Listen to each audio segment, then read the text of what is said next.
Okay, so this week we're covering Chapter 7, which deals with production costs in the short run, which will be a little bit different than production costs in the long run. So next week's class is more straightforward, I guess. There's less information. But production costs in the short run, there's a lot that we can do about it. So a lot of the discussion early on in this kind of chapter segment deals with productivity. And with that productivity chapter, there's two big concepts that are being discussed. So when we think of productivity, there's the concept of specialization, and then diminishing marginal product.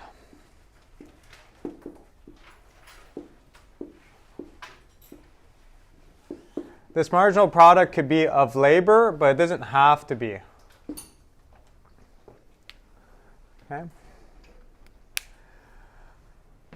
So those are the two big concepts to know from the whole production side of things. And then we move into the whole cost side of things, because it's the cost side of things that is important for you guys to be able to determine profit. Because if you're looking at a company, let's say you work for a company and you're wondering, well, how profitable it is, you're not necessarily going to look at if Joe produced 10 computers or 11 computers during his shift. You're going to look at all of your costs. You're going to try to tally up how much does it cost you to produce a computer and how much you can sell that computer for.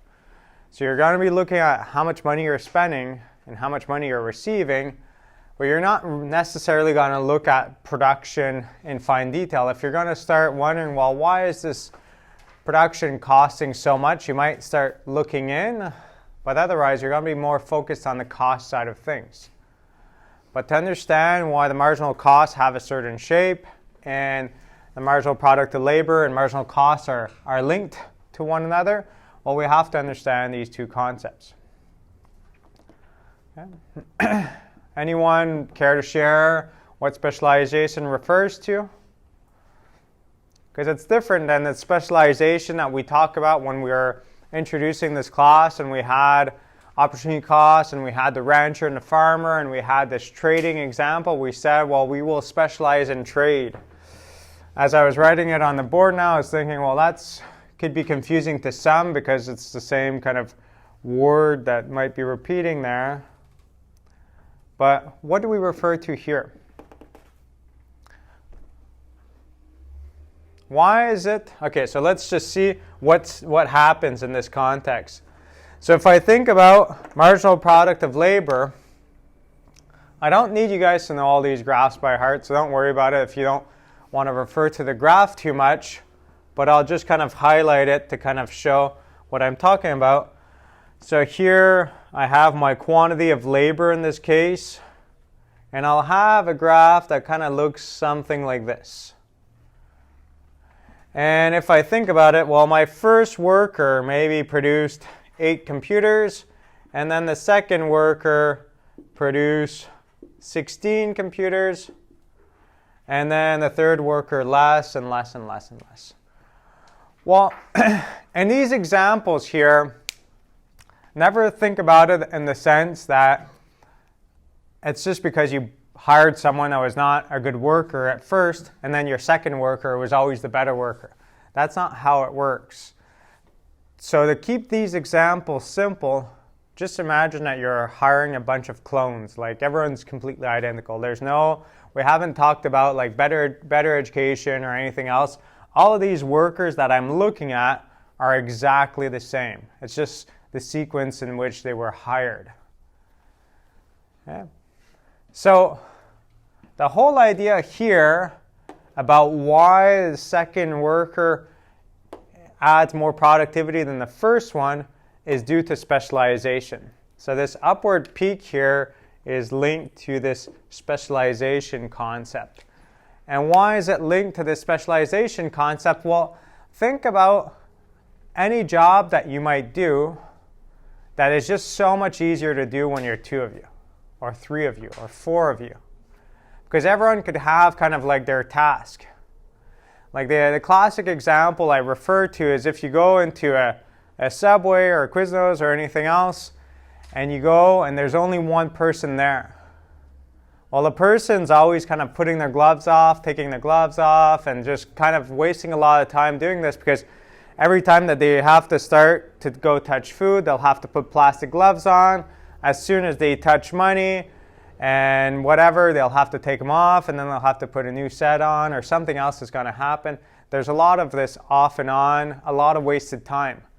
Whereas when you go to one of those stores and it's well managed and there's a lot of people, well, it's much more efficient when there's one person taking care of bread and a few other things, another person taking care of meats, vegetables, another person manning the cash register. So that is the whole idea of specialization. Okay, sometimes some jobs are just easier if everyone kind of specializes into doing one thing. And that was the whole kind of thing that Henry Ford did so well back in the day, was to have this line of assembly and everyone had their task.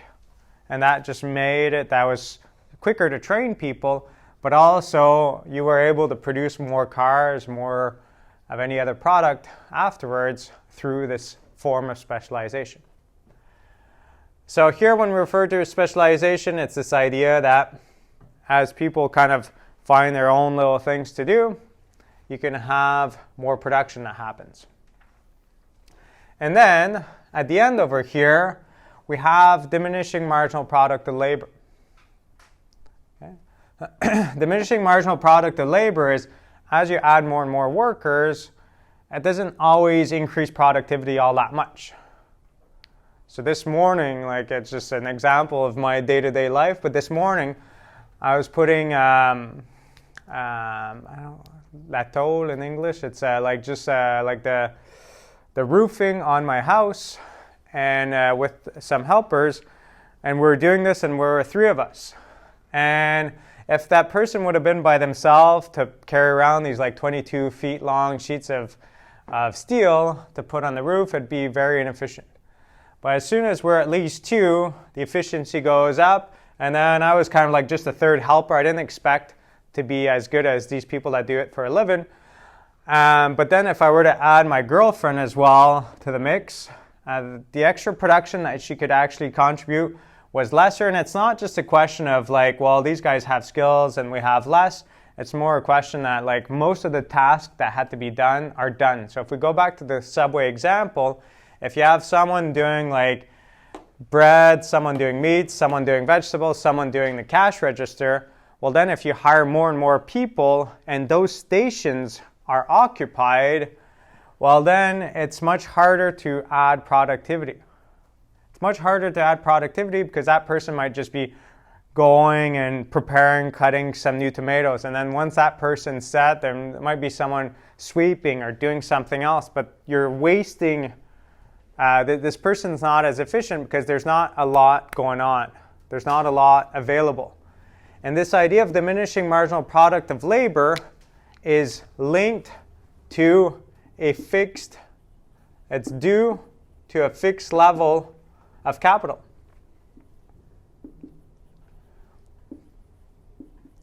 So when I mean capital here, I'm talking about like machines. If you think of the Subway example, if you were able, like let's say there's this big event, like Kanye West is coming to Lennoxville, and like they're going to produce a ton of subs while they have like this outside oven, they have this outside kind of like, they grow their space to have more room. They get extra cash registers and other things like that. Well, then maybe 3 or 4 is no longer your sweet spot. You could actually hire more people before you have this dip in production because there's enough cash registers, there's enough bread stations, there's enough like meat stations and so on to actually produce a large amount. But if you think of an example of the Subway here in Lennoxville and you think Kanye is coming to town, well, even if they put 30 workers inside that Subway, they're just going to cram the space. that 30th worker will pretty much do nothing good. It might actually be harmful, getting in people's way. So that's the idea of diminishing marginal product of labor. But this concept of diminishing marginal product of labor is due to that this is a factor of production. The amount of workers that you hire is a factor of production. Can change, but something else is fixed. We're going to see in Chapter 8, when we talk about production in the long run, well, then we have a situation that we no longer have something fixed. If bishops were to triple in size, and we're planning to triple in size, they're building a series of new buildings and so on. Well, you could think that Provigo and Subway and other stores might decide to also expand and become bigger as well. So if we're planning things out, if Subway's trying to plan how much people to hire and what size to be in like 2 years' time, well, they have all the flexibility they need.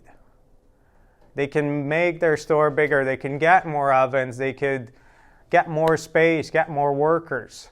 So we no longer have this problem in the future and in the long term.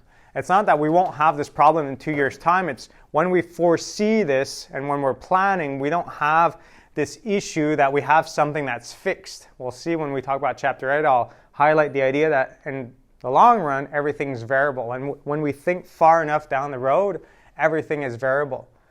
But in the short term, this is a short-term problem.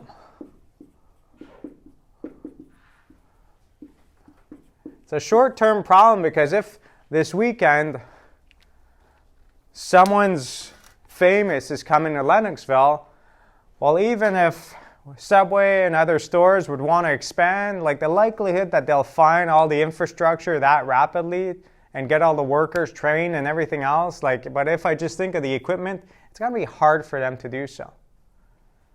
You can't just double the size of the Subway over a weekend. It's a long-term planning thing. Any questions so far? Okay. So this whole discussion here, marginal product of labor, the reason I focused on it is just because it's highlights and it goes hand in hand with the discussion here when we'll talk about dollar terms or cost terms. And we will have here, instead of having quantity of labor, we'll have quantity of output. So note the difference, even though they're both quantities. And we're going to have this Nike-looking marginal cost curve.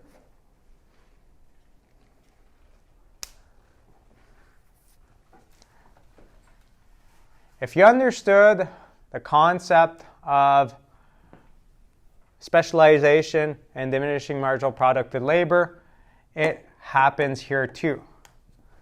This downward phase over here that's going down like this is due to specialization, and this upward segment here is due to diminishing marginal product of labor in this case, but it could be something else.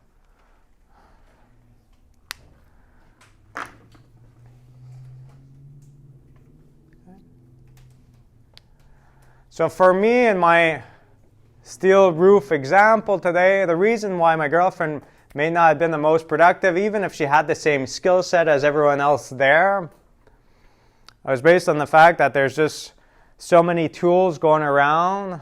There's just so many things that can be done in a limited space, so that even if you put more workers there, like if all the tasks are done and you can't have half the workers on one side of the roof and the other half on the other side because the lift is only on one side at a time, it just makes it inefficient. But if we had two lifts, if we had more machinery, if we had more drills, we had more of all the specialized tool, then yes, you could be like 4, 5, 6 and the job's going to be done a lot quicker. But if you have a limited space, a limited amount of tools,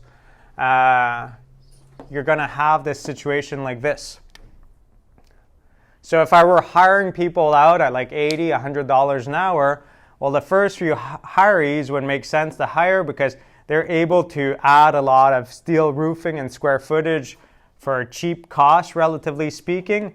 But the extra people I hire, if I'm paying them the same exact salary, I expect the marginal cost to go up of those extra workers. And there's a high likelihood that you had a question revolving around marginal costs on the pre-week quiz. So just to make sure, this is one of the most important ones. Marginal cost, I could write a little triangle. The triangle is always a lazy way to write change in. So that's the change in total cost over the change in output. If you got the question, I made it relatively simple. Why did I make it relatively simple? Well, I didn't want to trick you guys too much right away. And how did I make it relatively simple? Well, I was asking you guys, like an example, one of the examples, well, what was the cost of producing the 16th unit? Well, in the table that you had like this amount of workers produces 15 units at this cost, and this amount of workers produces 16 units at this cost. So since you had the example of 15 and 16 units, you could only look at the change in cost, because here you had your change in cost, whatever the numbers were, and your change in output was 16 minus 15, which is equal to 1. So you essentially were just looking at the change in cost because it was being divided by 1. So it's the exact same number. But it's not always the case that that extra worker is only going to bring 1 extra unit of output. So sometimes you have to look for a range. So you might have like this extra worker brings me 10 extra computers, and this extra worker costs $1,000, so I have to divide this extra $1,000 by this extra 10 units. So on a 1 unit basis, my marginal cost of production, which is always on a 1 unit basis, is $100. Okay. Any questions here? No?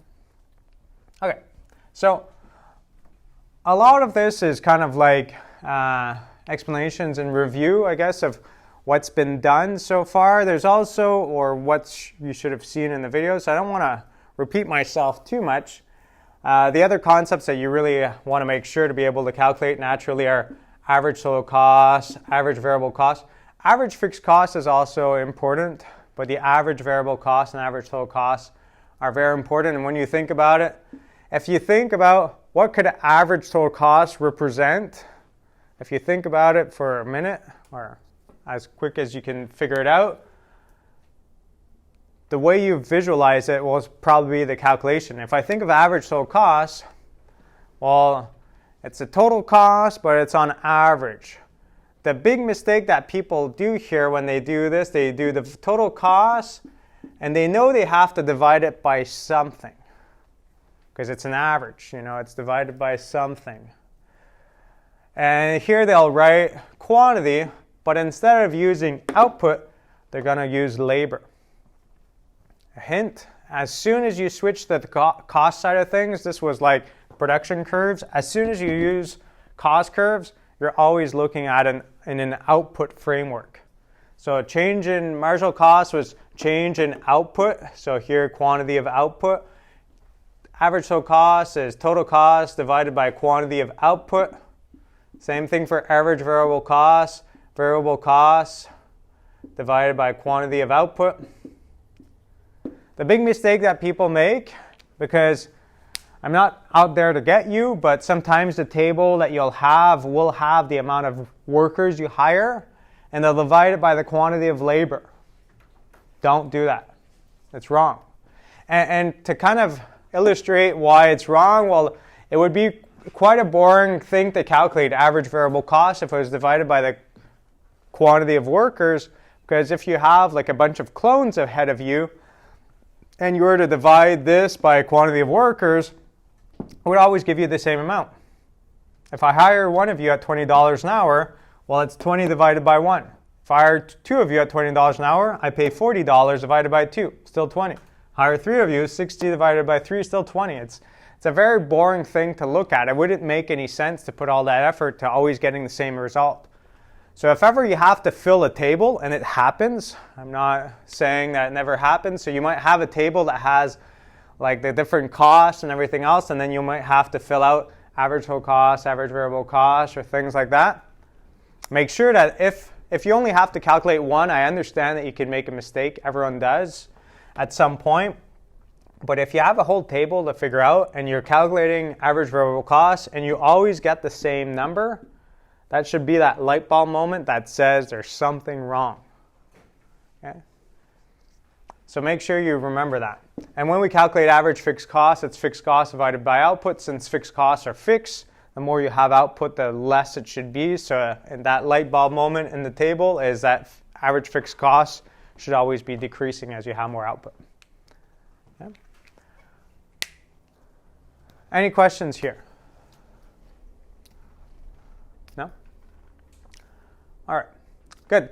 So let's switch gears and try to figure and work something out that's more applied for you guys to try to kind of make sense of all of these numbers. Because otherwise it's just a bunch of equations and things. For me, when I see all of this, it makes sense and it's super interesting.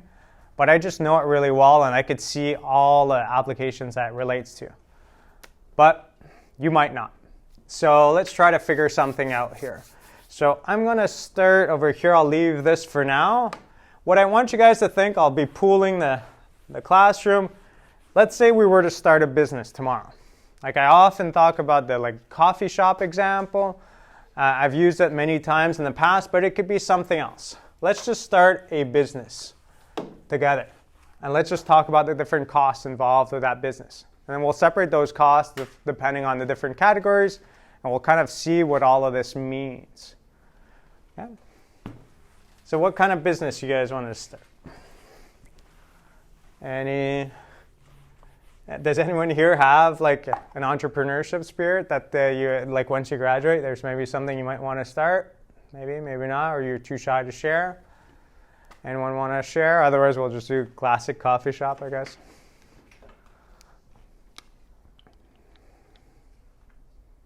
No? No one wants to share an idea? Okay. All right, so let's look at a coffee shop. Yeah.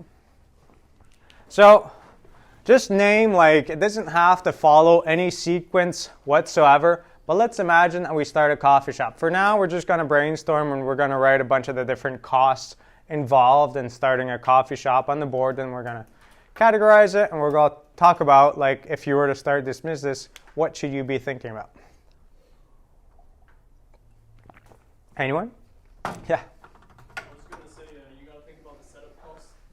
Setup costs? Okay, that's one that people don't often think about, but that's right. So what do you think when you're talking about setup costs? Like what exactly?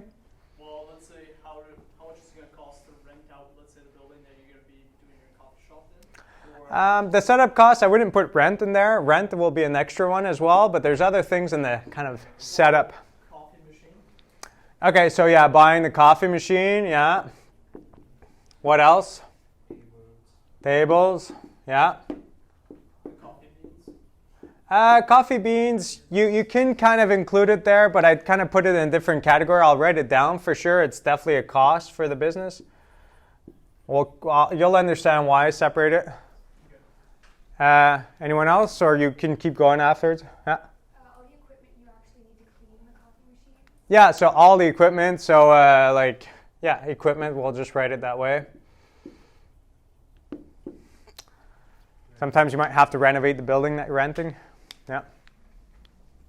Anyone else? Yeah. Labor you gotta hire? Yeah, so there's definitely workers. We've talked about labor already in this class.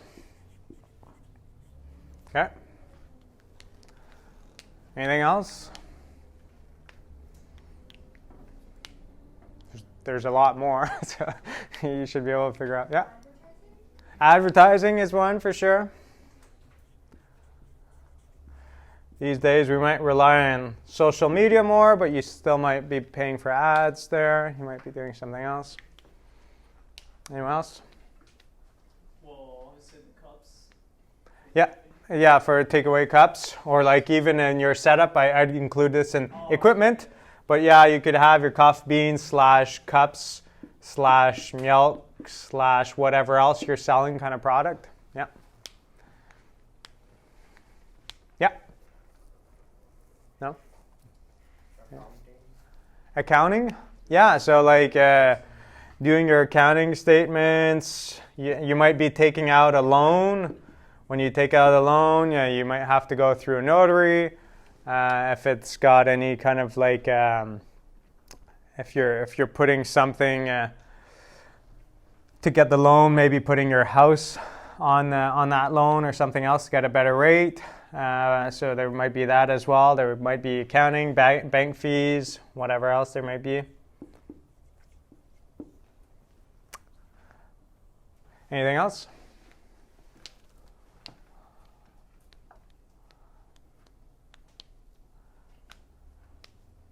What are your expenses? Think about yourself as an individual. You have other expenses than this in the month. Sometimes, maybe not. It depends where you live. Yeah. Well, it would be like your opportunity cost for missing your old job. Opportunity cost is interesting. Here I'm, at the end of the day, like there's this example in this, in the textbook that you may have done that I think it's a carpenter that kind of decides whether it wants to start its own business or work for someone else. At the end of the day, like if this is me opening up the coffee shop and when I'll be looking at its profitability at the end of the day, to determine whether it's a better financial decision for me, I'd have to look at my opportunity cost, which is my salary.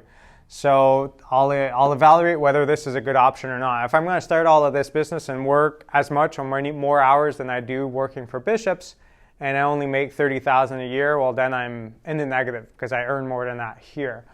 So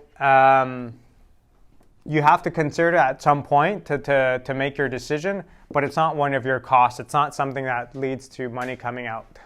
But on the flip side, what you have to consider at some point, and this is where people don't think about sometimes, it's profit payback, we can say. Because I went through this whole process with a student here in my first years here. I knew a student from a coffee shop. She was working at a coffee shop, and then she became a student, and she wanted to open one up. And we went through this whole discussion. We spent the whole afternoon. Like today, we're not going to spend that much time on it. But it's something that people, when they start a business, they often don't think about. They're like, well, I'll just cover all my other costs, and I don't need to give myself that much of a salary because I'm happy to do this. It's my new business. I'm happy to invest in it. But at some point, you really have to consider it, because if the only way that it's viable is if you're not paying yourself a salary, well, at some point you're going to have to eat, and you won't do so well. So definitely, this is like the owner salary, let's say, which may not be as the same thing as a payout. Like if I hire one of you to work at my coffee shop, well, every week I'll have to pay you. Well, whereas the owner, I might kind of like not pay myself unless I need that money to survive, and just keep that money in the business. But at some point, you have to consider it, for sure. Anything else? Okay. Electricity.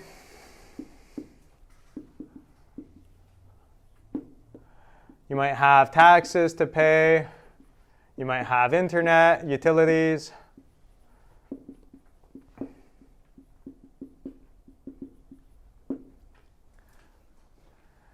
If to set up this shop, you had to take a loan, well, you might have interest. Your loan repayment's kind of in there, but yeah, the actual capital, but you have your interest that you might have to pay. Okay. You might have different permits to ask for. There's different things out there. Okay, so, like, if I think about this, let's just try to kind of split it a little bit between like fixed and variable for now. There might be some that are tricky, and we'll kind of leave those aside for now, but let's just go like, what is obviously a fixed cost and what is obviously a variable cost? Okay. Yeah? Rent is fixed. Yeah. It's fixed, like, and here the idea between fixed and variable is it's more a question of not whether the price is set, because like you can, let's say, have a contract with Coffee Beans for the next year at a certain rate per gram. That could be set, it could be fixed in a certain way. What we mean here, the distinction between fixed and variable is variable, if ever you sell more coffee, those costs will go up. If ever you shut down, those costs will go down, will kind of disappear. But fixed are the costs that don't really change whether you decide to shut down weekends or stay open. They don't really change whether you decide to go on vacation for a month and you just shut down shop. Those are the costs that are considered fixed. So that's a big distinction that's important to make. So here, rent, the reason why I was iffy on it is yes, it is fixed. As soon as you take a lease, a company lease, and you're kind of stuck in it, well, even if you decide to shut down a month later, it might be very hard for you to sublet. You might not even be allowed to. Like for a residence, for an apartment, it's much simpler than for companies. So you might be stuck paying it even if you decide to shut down. And if you decide not to open on weekends or not, you still have to pay it. So this rent does not change with production level, with output level. That's what we mean by fixed. Anything else? Fixed or variable? Anyone? Yeah? Anything that's in the setup cost is going to be fixed? Yeah, definitely fixed as well. Because if I only sell one coffee, or I sell 1,000 coffees if I bought the same coffee machine, well, that doesn't change anything. Depending on how much I expect to sell, I might have a smaller machine or a really big machine and like multiple grinders, yes. But as soon as you open up, if whether you sell 1 or 1,000 coffees a day, you have the same machine, it doesn't change, those costs don't change, it's fixed. Anyone else? Yeah, what about utilities? They're fixed. Why do you say they're fixed? It's a monthly expense. Yeah, so internet and utilities are fixed in the sense that if I shut down on the weekend or not, I still have to pay them. So if I increase my production or decrease my production, I still have to pay them. I might be able to cancel this a little bit quicker and a little bit easier, definitely, than my rent. So I might be able to not have to keep on paying that into the future. So that's going to be kind of a distinction. So here we're kind of in a gray area. We'll kind of highlight that in a second, but that's the whole idea there. Yeah? Labor variable. Yeah, definitely. Labor is variable. If I decide not to open on Saturday and I used to have one worker coming in and he's not coming, well, I save that money. Yeah. If I normally have 3 people working for me and I think production's going down and I only hire 2 for that day, well, my expenses are smaller as well. If I don't want to be able to produce as much coffee. It's harder to visualize sometimes coffee example, but if you're thinking about producing t-shirts, well, you could either decide to hire more people, produce more t-shirts, or hire less and produce less. Well, naturally, if I want to produce less, I'll hire less and it will cost me less. So that's why it's a variable cost. Anything else? Yeah. Coffee beans is variable. Yeah, all of this is variable. If I don't sell, which one is fixed? Advertising is fixed. Advertising is fixed, yeah, pretty much. Accounting, bank fees would be more like fixed. Interest, if I decide to shut down, I'm still stuck paying it. Taxes, electricity. Taxes is fixed. Electricity is kind of like a wash. Because if your coffee machine's not running as much and your lights aren't on and your AC or your heating's not running as much because you decide to shut down for a few days, well, naturally your electricity is going to be lower. You might have a fixed amount just to keep a certain baseline temperature. At this time of the year, it's not too bad. You could kind of just let it be, and just the fridges and stuff like that will work if you decide to close the weekend. By the winter time, you won't have that luxury. So it's normally mostly variable, but there is still a portion that might be fixed. Profit payback, well, it's not really a cost, it's just something that we have to consider. It's what's left after you've had all your revenues and all your costs, so we'll kind of put that aside for now. Yeah. So, one of the things here to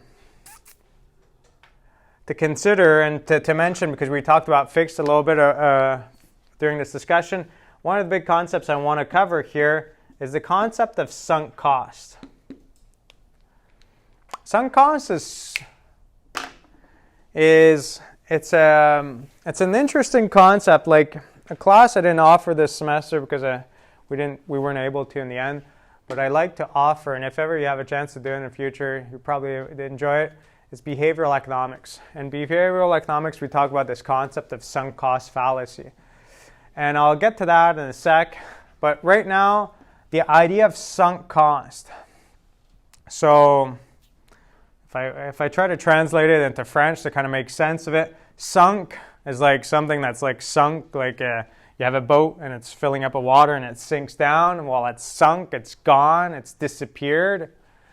It's a cost that just disappears. It's money that you spent on something and it is gone. That's what we mean by sunk cost. It has disappeared. It has left the building.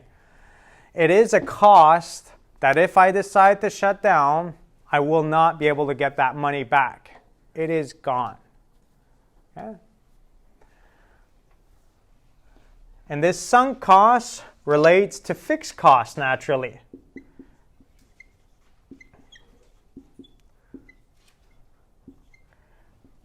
So I just write gone.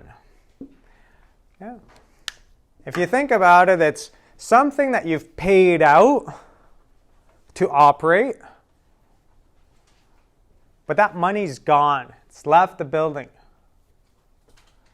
So because that money's gone, has left the building, we will say in the future, like not chapter 8, when we get to chapter 9, 10, 11, and we look at market structures, we will say that sunk costs, fixed costs, should no longer be determined, not determined, but used to determine whether we stay in operation or we decide to shut down.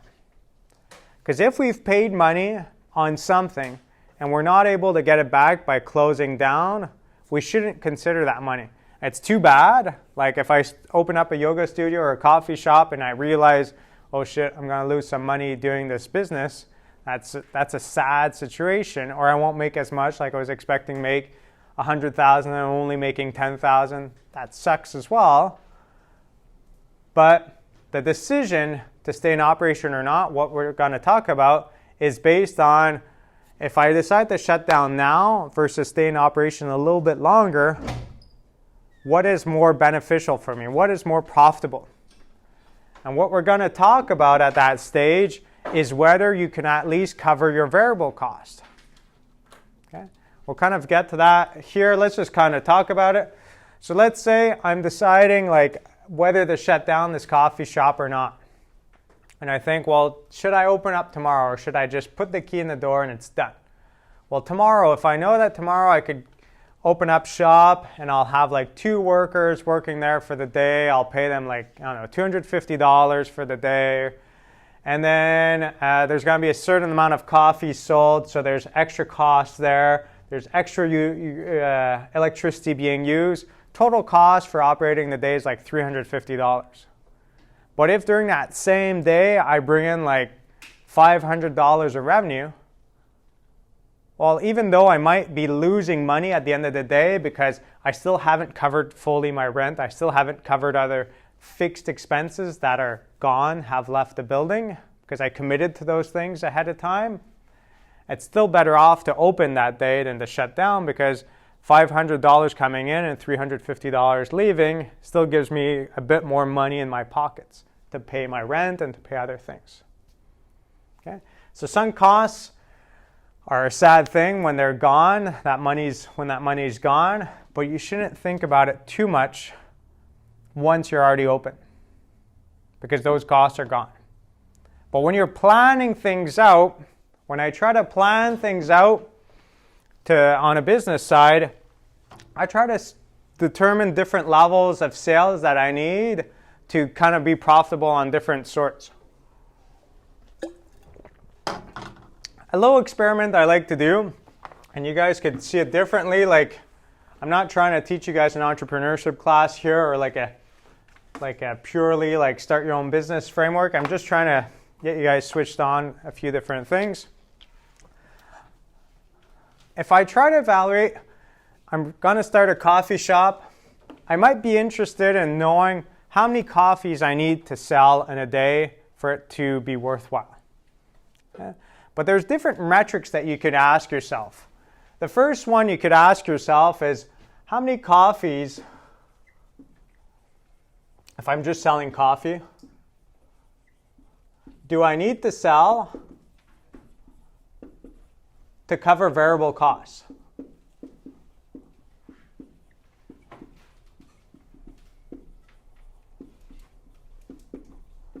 Okay.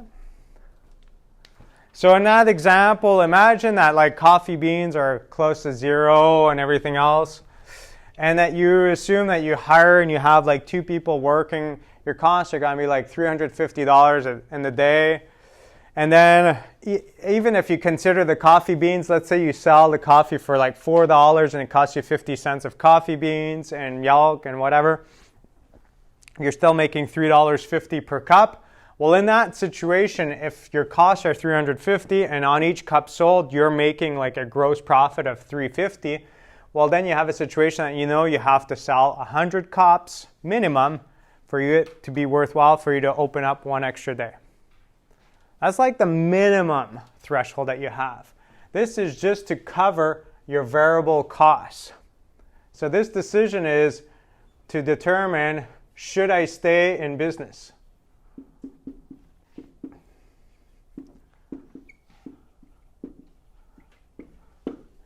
And if you meet that threshold, you're indifferent between opening up 1 more day or shutting down. If you're below that threshold in sales, you should have shut down. Like that day is not good for you. And if you sell more, even though you might not be making big profits at the end of the year when you pay all the other fixed costs, you're still better off to have open that extra day. That's like the minimum. So this here, if I kind of relate it to the concepts that we'll see in the future in this class, well, this is an idea of, is price greater than average variable costs? We haven't talked about how price is determined yet because it all depends which market structure we're in. Are we monopoly, perfect competition, oligopoly, monopolistic competition? Things we will see in chapters 9, 10, and 11. But the average variable cost we've already covered. Is price greater than average costs? If yes, I cover my variable costs and I should stay open.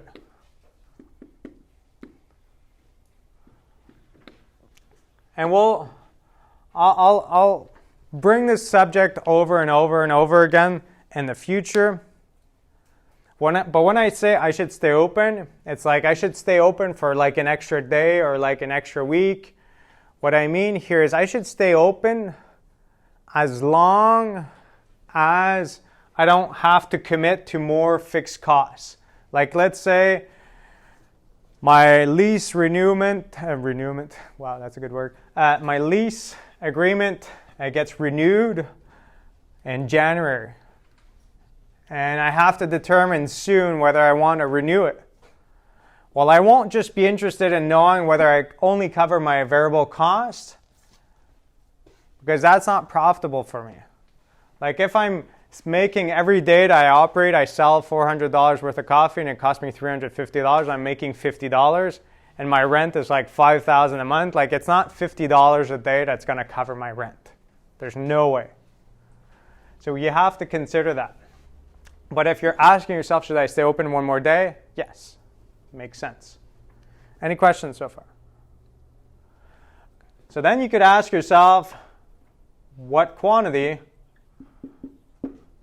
to cover variable and kind of like fixed costs. So here I could think my rent, utilities, the ones that kind of like come out every month. I'm not talking about the setup costs so much here.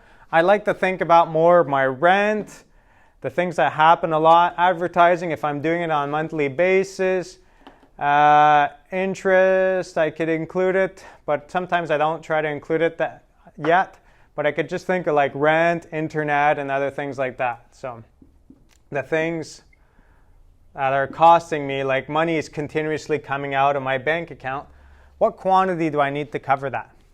So you may have established here you need to sell 100 coffees a day, but then when you realize, well, rent's like 5,000, let's say 3,000, an easy number per month. Well, on a 30-day basis, that's $100 a day more that I'm sacrificing to rent.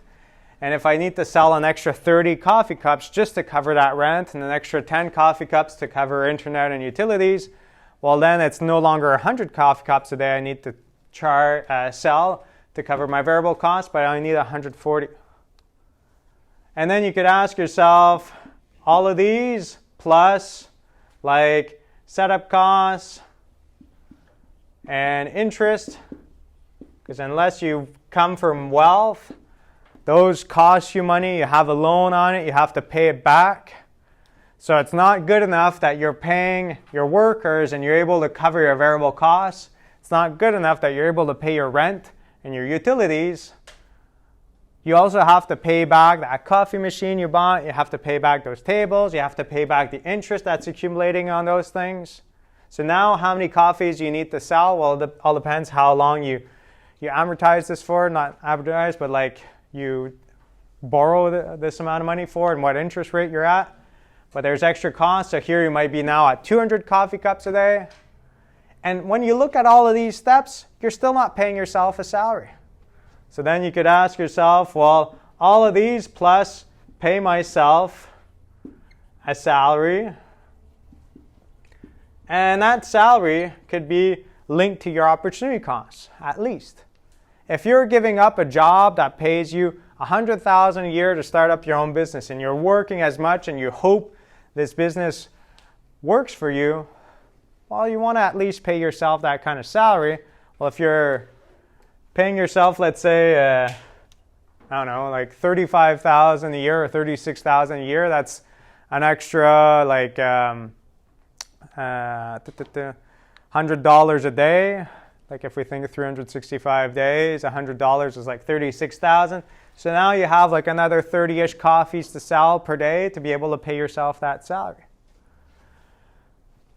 So a bunch of things to kind of think about. At the end of the day, your decision to start this business or not revolves around being able to cover all of these. If I were to go through this thought process and think about, should I start this business? And I've thought about it for different businesses I considered in my life. And at the end of the day, I always try to go all the way down to here.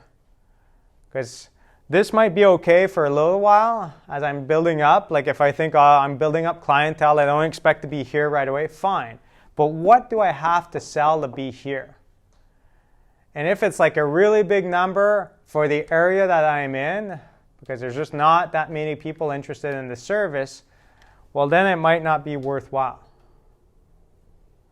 I have some good friends that are starting up a climbing gym in Magog, and it looks amazing. But I hope that they have a lot of money from the start, like they come from wealth. One of them does, because it's a really big building and it's got like a lot of expenses. In Magog, like we used to have a climbing gym and it was great, but it was very small. And we have competition. Bromont has a really cool one, and Sherbrooke has different gyms too. So for them to sustain that, I hope that they went through this kind of calculation of how many people need to have memberships, how many people have to come on a daily basis, and are we able to sustain that year round for us to be profitable and for them to pay out to each of the kind of partners in this business.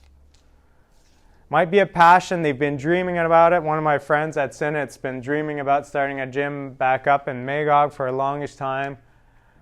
But you want it to be sustainable. The only way that's sustainable is if you can kind of make a living out of it. Okay. So later on, when we're going to be talking about profitability in different firms, we're going to be talking about this idea of profitability. Okay, so I'll just write a few notes. Profitability is when you cover your total costs. What I mean by cover total costs is when your revenues are greater than your total costs. When there's more money coming in than all of your expenses.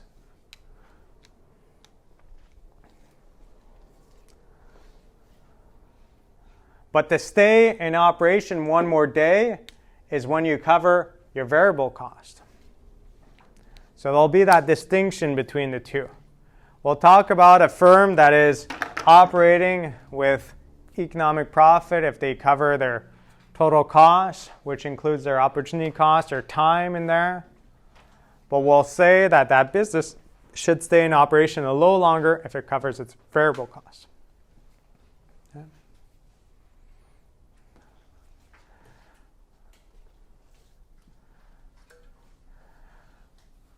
At the end of the day, I think that regardless of what you're producing, you try to produce it at the least cost possible, and you always have to try to remember, what does this actually cost? What's the bottom line of producing whatever it may be? Because if you look at this here, you might say, well, this is very cheap to produce. It's just a bit of plastic, like different fabrics. It's probably not that much. Well, producing a coffee cup is very inexpensive as well. Like just the coffee itself and the water and the electricity, it's not that's expensive. It's everything else that you consider in the business that makes it a little bit more expensive, makes it a little bit harder to be profitable. But at the end of the day, when you calculate average total cost, which was on the board over here, it encompasses all those costs, and it tries to see on a per unit basis, if I'm producing these amount of coffees on a per unit basis, what is my cost of producing those coffees? When I think about average total cost, I'm not just thinking about what was the cost in terms of like the coffee beans, the electricity, the water and milk and whatever, maybe the disposable cup if they're taking away and so on and so forth. I'm not just thinking about that. That's my average variable cost. On average, what's the extra cost involved in producing this? And if I think about like producing one extra coffee, I could also be talking about my marginal cost. Like if I were to produce one more coffee, if that worker's already there and he's just wasting a bit of time, I don't have to pay more wages. But if he's already like fully loaded the whole time, maybe I have to hire someone more or pay him a few more minutes to produce an extra t-shirt or an extra coffee. So I have to consider that. It all depends on my capacity and how much this person's working. But then my marginal cost looks at those extra coffee beans used, extra this, extra that. But the average total cost does not just keep in mind those coffee beans. It looks at the coffee beans, it looks at the rent, it looks at every single element.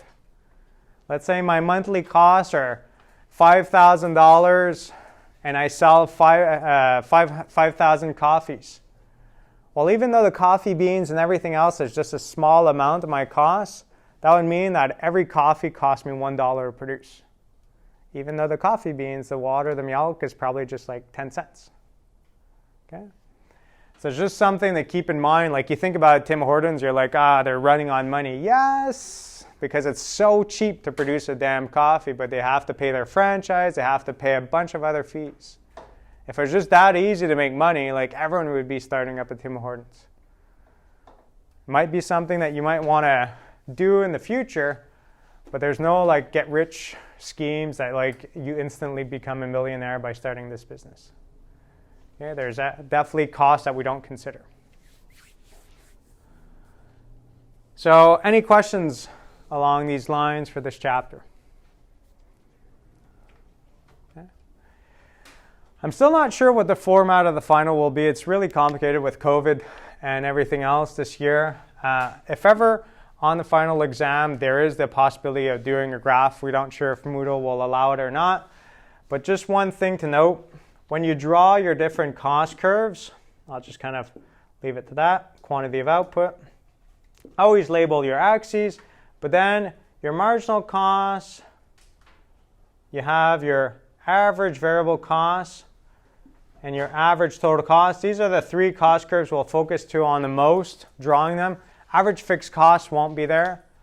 The reason why I took a moment here to draw them is once again, on exams, if I have you draw something, I'm sometimes picky on how it's drawn.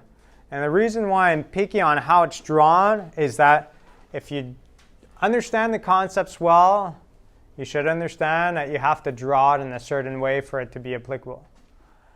And if you understand the concepts well, you will know that mathematically speaking, AVC and ATC always intersect with MC at its minimum point.